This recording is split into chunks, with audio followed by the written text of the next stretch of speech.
Welcome back to the Deepfake Dialogues. Today I'm speaking with Kolina Koltai, an open source intelligence investigator at Bellingcat, who's doing critical work to expose deepfake nudification services. Kolina maps the networks that allow these apps and sites to operate and profit, and her investigations have frequently resulted in these services being shut down. It's a fascinating look at the forensic side of the fight against deepfake, non-consensual, intimate imagery. Let's dive right in. Hi, Kolina. Thank you for joining me today to discuss the important investigative work that you're doing at Bellingcat, especially as it relates to exposing the operations of deepfake nudification apps.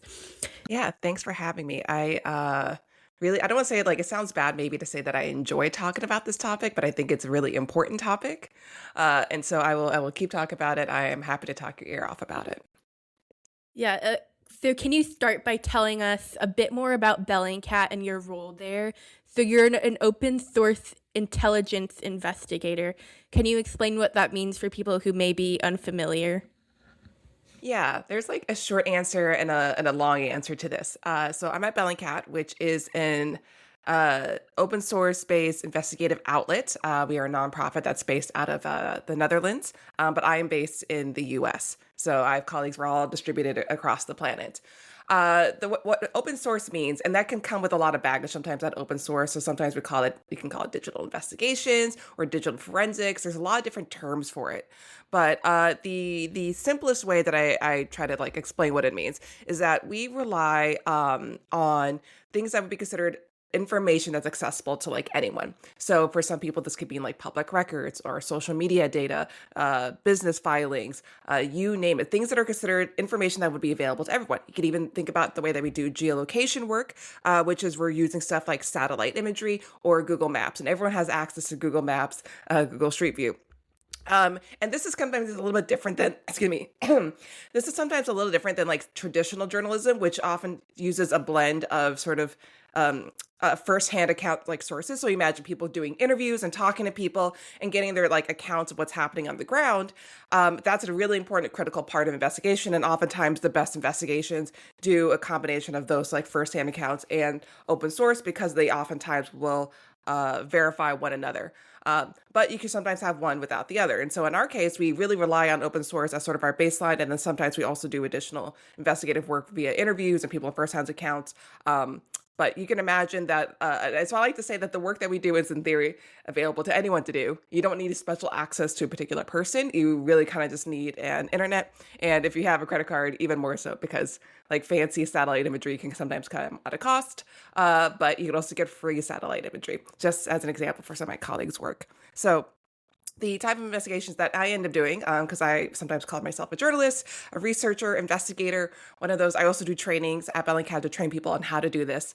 I look at, I often stop out as a website and we look at bits and parts of a website and what can we see about them from like their whois registry, their IP addresses, Google tags that are on there, and then start tracking stuff to try to identify like people who are say behind a particular website. And so this doesn't necessarily involve me having to go and do traditional shoe leather journalism and going and like knocking on people's doors. It's all done from my desk here at home. Okay, cool. So how did you become interested in investigating deepfake nudification apps? So what piqued your interest in this topic? Yeah, when I started at Bellingcat, I was trying to figure out what I wanted to really sink my teeth into. And this was at the time where sort of, AI gen imagery or AI generative imagery was starting to really kind of take off. It was still new on the market. And most of my work had actually been focused on understanding conspiracies. I spent a lot of time researching the anti-vaccination movement. And so I actually wanted to go a little bit different from what I'd been doing for the past like 8 years prior. And I remember I was scrolling on Instagram and I saw an account for this woman, and I was like, oh, she looks a little like interesting, and I kind of was like, there's something off. And as I just went on her account, I realized that she was like slightly different in each one of her photos, and I eventually realized she was completely fabricated. She was an AI generated woman, and this was like I think 2022, I think maybe 2023. Actually, yeah, 2023, I think. Um, and that idea fascinated me. So I started like researching into just sort of these AI influencers, people, these accounts. And then I got really interested in the tech component of that. It's like, what tech are they using to generate this imagery from, photo to photo? And from there, it actually just inadvertently led me to non-consensual deepfake pornography because there are a lot of women who are like not just promoting themselves on Instagram, but then trying to get you to go to their like OnlyFans or fan view, some sort of adult paid content, and they were generating this. And some women were very clear in disclosing it. They were like, "Hey, I'm using this technology. I'm doing this. It is AI. It's still their face." So they were making it of themselves in some cases, which is most people say it's fine. It's like they're consenting to their own image being used in this way. But when I went and looked at the tech that they were using, I found that overwhelmingly the people who are using that technology were not the woman itself. It's overwhelmingly, men making it of other people. And that's kind of how I started down the cycle. And I thought this would be just one story. And then it really just kind of began to highlight how prevalent these websites are. And even since then, which, so I've only been doing this for a few years in this topic area. How much it's really grown and proliferated just in the past few years. It really sort of was at that really, budding stage a few years ago. And now I feel like it's more mainstream than it should be, and very easy to find these sites, these services, to create in like minutes. Anyone could do it. Yeah, and one of the most striking parts of your reporting is how you've mapped out the networks behind these apps. So can you walk us through the digital paper trail? What kind of digital footprints do these operators leave behind? Yeah. I find that like if you're going to go through the hassle of creating the site, and this is not going to be the case for everyone, but I find for a lot of them, someone who might be owning and operating one domain is actually operating multiple domains and maybe different variations of that domain under the same sort of like branding. This is often because this is still an antisocial sort of website that they are still worried about being taken down. You can imagine if you're just creating a regular website, you're not going to probably worry about getting banned by payment providers or by certain websites or things like that. It is still considered something that is taboo and illegal and becoming illegal in a lot of places. So if you're going through the hassle of anyway creating a AI deepfake service, you're probably going to own multiple domains, and in that process, try to prevent being shut down. So we've seen this with like some of the large name brand sites. So you can imagine with sites like, and I'm going to use these like vaguely because there's often variations, but like there's sites with the headline of Undress or Nudify or Cloth Off, and they'll often own multiple domains under the same branding. So if one gets shut down or gets too hot, they'll like leave it, but they still have all these other sites. So they're making money in a lot of ways. In relationship to this is that they're also use something what I call redirect websites, or I mean, the idea of a redirect website isn't new, but they use this to hide and mask payments. So imagine that you are a payment provider like PayPal or Stripe or payment processor like Stripe or PayPal. You only want to provide your services to legitimate businesses and legitimate users. And so you might authorize a site that says, hey, we just do regular AI generations, or we offer writing services or whatever, some digital product, and use on PayPal side, it looks normal and legit. So when you go through then as a user on the deepfake site, you go through, try to make a payment to them. You get sort of redirected through this like fake website, complete your payment through PayPal, and then you're then sent back to the deepfake site now with credits. And so what'll happen is that this network of sites is not just the sites themselves, but also a network of sort of these redirect sites that are created on a far even larger scale. So sometimes, you can imagine tens, hundreds, maybe even thousands of these like sort of throwaway sites that are used to mask payments, mask the payments and in transactions so people can use legitimate financial services without getting caught. And so when we do an investigation, and this is like a long explanation, we look at a lot of different digital clues, and that could be anything from an IP address or like where a site's being hosted, particularly if it's being used on a dedicated server. We look at email addresses and where those email addresses have been particularly registered. We're looking at social media accounts. We're looking at interactions. We're looking at transaction histories. There are a lot of different digital clues that we look to. And sometimes each individually may not make any sense, but it's within the bigger picture of it. And, I would say that, a smaller site's usually pretty easy to track down because maybe they're not as careful on following and covering up their footprints. But some of the big sites are definitely far more careful because they've gone through sort of like this growing phase and realize they need to be, maybe better about their own digital privacy. So, fortunately, it's still possible to track down people. Some sites take maybe a couple days to identify a person, maybe some will take years.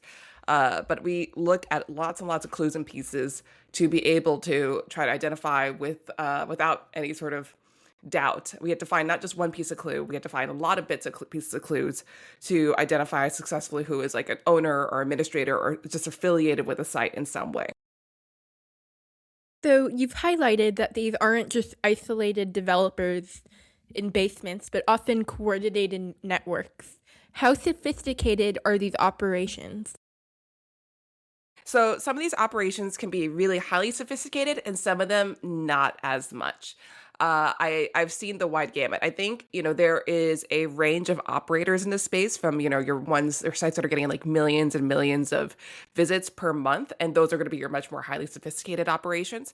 And, rightfully so, because they've earned a following of people, they've become successful, they've gotten, millions of viewers, and who knows exactly how many users from those actually make transactions. So these smaller sites tend to be people who are trying to like start up into the space, and those tend to be a little bit less sophisticated and a little bit easier to track down as well. And I think there's value in tracking down both the really big sites and the smaller sort of mid-range player sites. So actually this morning, I know this will come out a little bit later on, but today we actually just published a new investigation this morning on sort of a smaller mid-range player and identifying the person behind it. And I think that's really great because even in that, before we even hit publish, because we had sent these emails for writer replies to him, he not only like deleted his social media accounts, but he also turned off the sites. So the sites are no longer accessible. He's sort of hiding.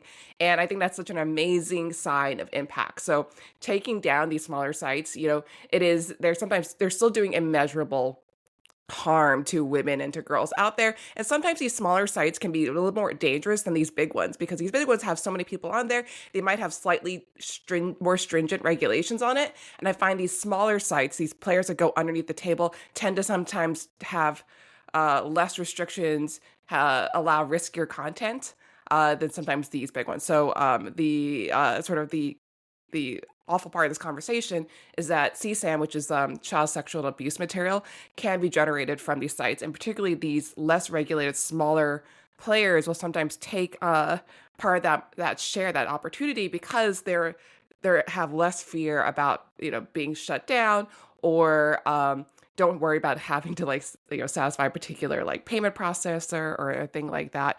So they're willing to take those risks and take a portion of that market. So sometimes the most egregious sites are the smaller sites, not the bigger sites. Yeah, and you found that these apps bypassing App Store reviews, while simultaneously they're running ads on major social platforms, or many of them are. Yeah. And they're also Yeah. using some of these mainstream payment processors. So how are these operators managing to evade the moderation safeguards of these service providers? Yeah. I think, the one thing I would wish or that I would want from, say, there's a lot of things I think big tech needs to do better about this. If we all want to agree and say this is a problem and actually do something about the problem, there are things that we need to not allow in those stuff like the Google Store or the Apple App Store. And things that are currently allowed on there are things like face swaps. So providing a service that allows for a face swapping feature, or even and also like AI generated kissing. If you want to upload a photo of you and your crush and like generate you two kissing, that kind of content is allowed. That doesn't violate any Google Store or Apple Play Store sorry, Apple App Store, Google Play Store, any of the app stores, it doesn't violate any of their terms of service. So the thing is, with face swaps, they could be rather innocuous. They could be just meant to be silly and fun, put your face into like a movie scene or something like that. But you could also upload oftentimes adult content, be it that images or videos, and do a face swap that way. And, it's hard for those apps to regulate that. And so they're stayed up because, ultimately it makes money. We're all for capitalism and consumerism and these kind of app services, but really they are being consistently misused.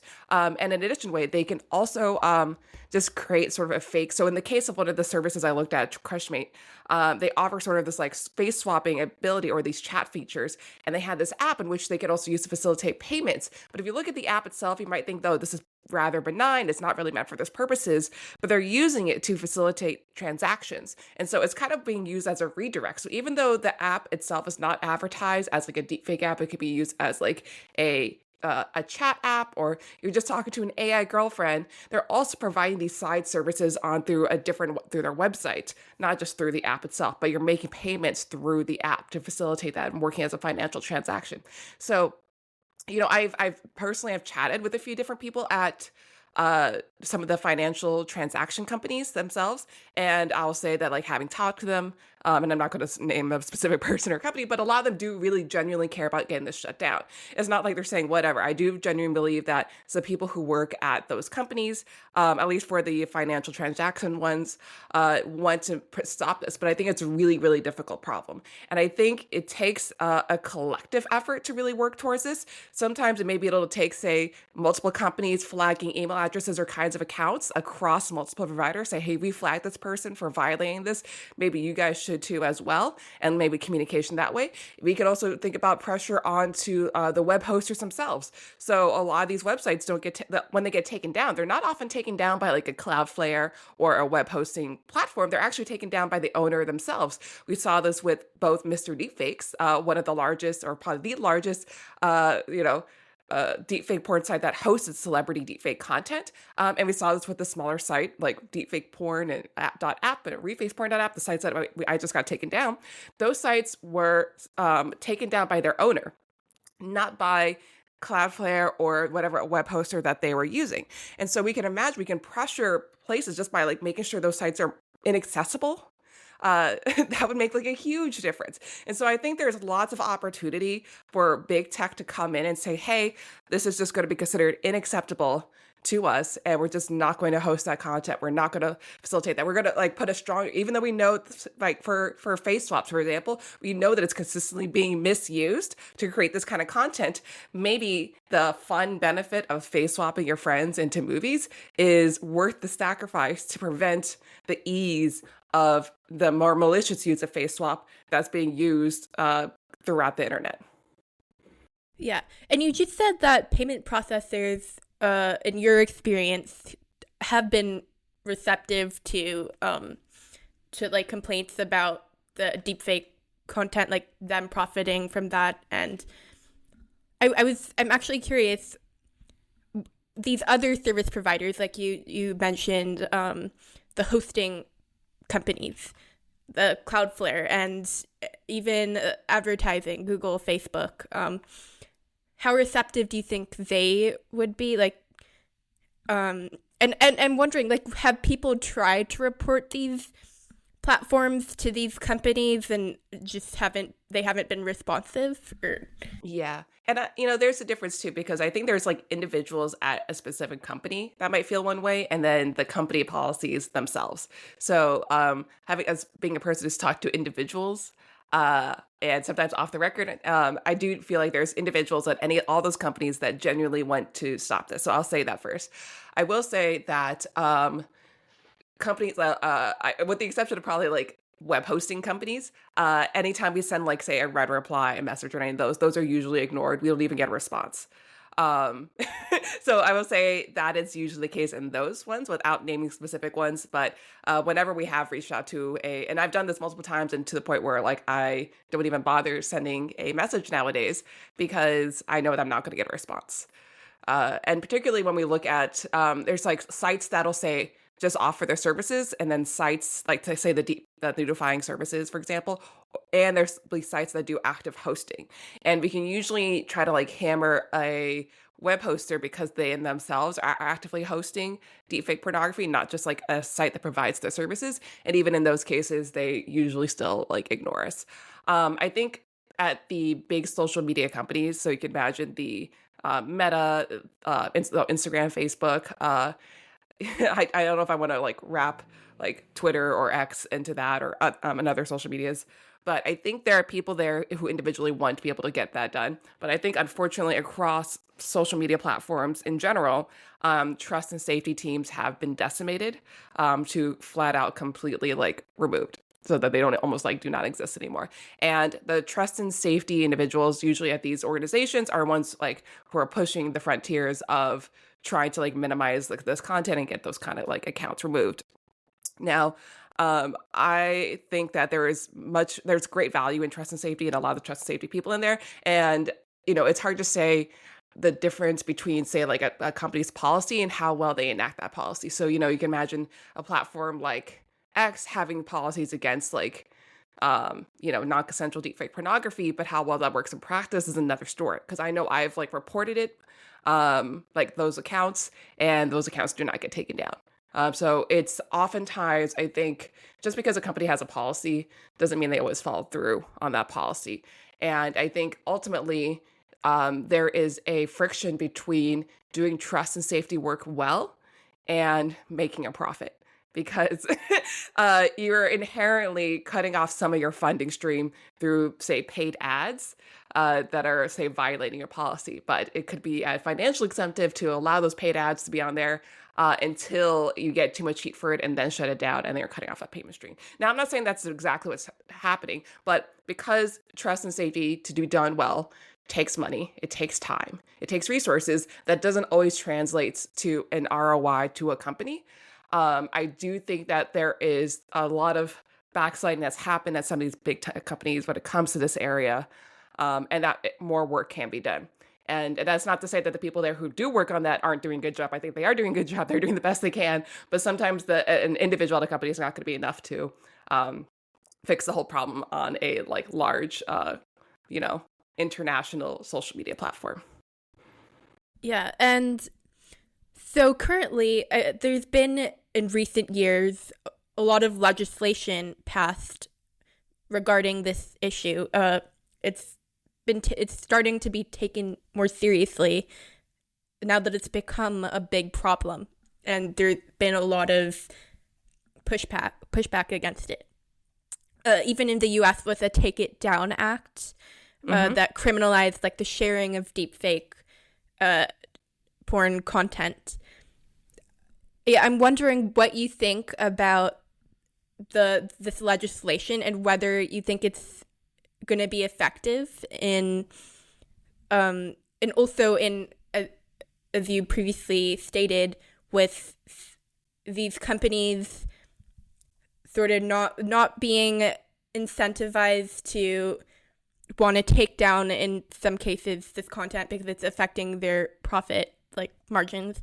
Like, I wonder whether more legislation that's criminalizing this content would help sort of incentivize them to take this more seriously. Yeah. This is like one of the really big questions here. I think, I'm not a lawyer, so I'm going to first say that I am not a lawyer. I am not a legal expert. That is not what my training is in. And so I feel like a lawyer would probably have a better answer than me. But I feel like, one, there is a lot more legislation that's either been passed and also coming down the line, not just in the US, but globally. And I care about it being globally because we know that these websites don't necessarily have borders. So, someone can be based in Canada, someone can be based in Hungary, someone can be based in Vietnam. And that kind of site can target and affect high schoolers in the US. And so it almost doesn't even matter how good your laws are in the US if there's no penalty to the owners of the sites that are living in these different states. And I also think a lot of our legislation has been focused on, say, suing or going after the person who created the image in the video. And I'm not saying that isn't valuable. Of course it is. But I feel like there's still legislation lacking against the companies and the owners of people who are making that available. So the fact that like it's not necessarily illegal to offer this service. Even though you could sue someone for creating this kind of content now in the US, it's not illegal to own and operate this kind of company. And that to me is still like a glaring hole in legislation when it comes to this. So I think legislation is one of the major keys in this. And so, we're seeing stuff calm down. So like, there without going too deep in the weeds, I think there's a lot of work that also needs to be done on the legislation side when it comes to also understanding how these platforms work. So we'll see like a lawsuit come through where like we're going to sue this site and we're going to sue, say, the business that's listed on the site, but that business is a shell company, and you listing and saying that you're going to sue that business doesn't really mean anything to the actual owners because it's a shell company. They can just shut it down and then they don't have to worry about having to pay a fine or actually getting sued. And we see this happen again. Or, you shut down a specific domain because that's the way that legislation or lawsuits work. They'll be like website.io, and they only shut down website.io, but website.io also owns website.cc. But now website.cc is still up and going, and so it doesn't matter. So if they shut down IO, it could be considered a win by like a law standpoint, but realistically, that site's actually not shut down because they own 15 other domains. So there is like a little bit of like sometimes the barriers of good legislation through enforcement, through lawsuits, through suing, through the ways of laws. And so I think it's a really important area, and law takes a long time. But when we look at, say, like our Mr. Deepfake's investigation, there wasn't any penalty that this guy did. This guy who was based in Canada, who owned and operated the site, probably made millions of dollars off the site. There's no law that he broke in Canada for what he did. So even though we go through this trouble of identifying, even though like it's illegal other places, it still needs to have some sort of impact. So that is one thing I wish within legislation, that there are penalties and crimes and work against like people who are owning and operating these sites, not just the people who are using those sites to either spread or create the content. That's just step one of that. I think we need to go through the harder part because these sites make it so easy to create and distribute the content. That is where we actually really do need to do it. And I think in addition to that, is it really also attacking the financial and payment structures, because as soon as these sites are no longer profitable to these owners, they're going to drop it and go off to the next thing. They're, as I say, they're not in it for necessarily the love of the game. They're in it because they love money. And as long as if they can stop them from being able to make money, stop them from being profitable, they take it as a loss, they're not going to continue it. They're going to go to some other stuff. And that's going to be true for the majority of these owners. It's not going to be for every single one. But for the majority of them, I think genuinely they're in it just because they see it as a profit-making opportunity. Yeah. And so Australia has recently, they moved to ban notification services. So they're now in the government, they're actively like geo banning the Nudify apps, so people in Australia can't access them. And they're also, I believe, working with search engines and app stores to delist these sites. Mm-hmm. Do you think that that's a step in the right direction? Like, what are your thoughts on that, what they're doing? Yeah, and I've actually formally even had conversations with some people in Australia about this who are part of that, and I think it's a really great step forward, and I would love to see it. Like, I think Australia is leading the foreground on some of the work on this. I do think they suffer for some of the same issues that it's just hard for, I think, other people to understand, which is just how these sites are organized and structured. So if they get, website.cc banned, they're still website.com, website.thing. And it attacks part of the problem, but because of the difficulty of that, I think it's there's still more work to be done. I think it's heading in the right direction, and I applaud them for that work on doing it. But I know that there is still to be done. I think also the hard part, particularly for Australia, and this will be the case for like other countries as well, is that you have to demonstrate harm to people, citizens of that country. And so I think the work that they've done hasn't made it so that they can ban every single Nudify site, full stop. They're banning specific sites and specific domains. And part of that is that proving harm has been done to like Australian citizens or Australian minors. And that'll probably be the same case in the USA, in the UK, Canada, Hungary, any of the EU countries, things like that. Probably also Asia, is that it's hard to legislatively pass, say, we're going to ban this kind of domain, this kind of site, full stop, across the country, regardless if they've already done harm to these citizens because of the harm we know that they can do. And so I know that sounds like a really strong way to address the regulation and legislative component to this, but I think sometimes you need something really strong like that. Say, like, we're just not going to accept those things. People could always still find workarounds. Like, people could just download a VPN and use a VPN to access those sites. But the way that I think about this is about adding friction. Friction is the word that I use. You're making it harder. The harder you make it to access those servers, harder to make it make a financial transaction, the more difficult it becomes to do the task. You're going to have attrition, and people are going to use it less and less. And so right now, it is far too easy to do it. So any bit that adds friction to that process, I am a fan of. Yeah. And to wrap up, and I don't know you've touched on this, but what, in your view, needs to happen in order to kill this industry? I think we need a lot. I think there is no one solution to this. I think we can talk about this from a legislative component, certainly within a specific country, but also globally. And I think one of the under talked about components of this is culturally where we're at with this, is that when we think about particularly the harm that's being done to minors. So it's not just, if we think about this content being made, there's adult, say men, and I'm going to speak broadly because men can be victims of this too, but overwhelmingly over the past few years have shown that like 99% of the victims of this are women. So I'm acknowledging that men can be a victim too, but overwhelmingly it is women who are the victims of this, and girls.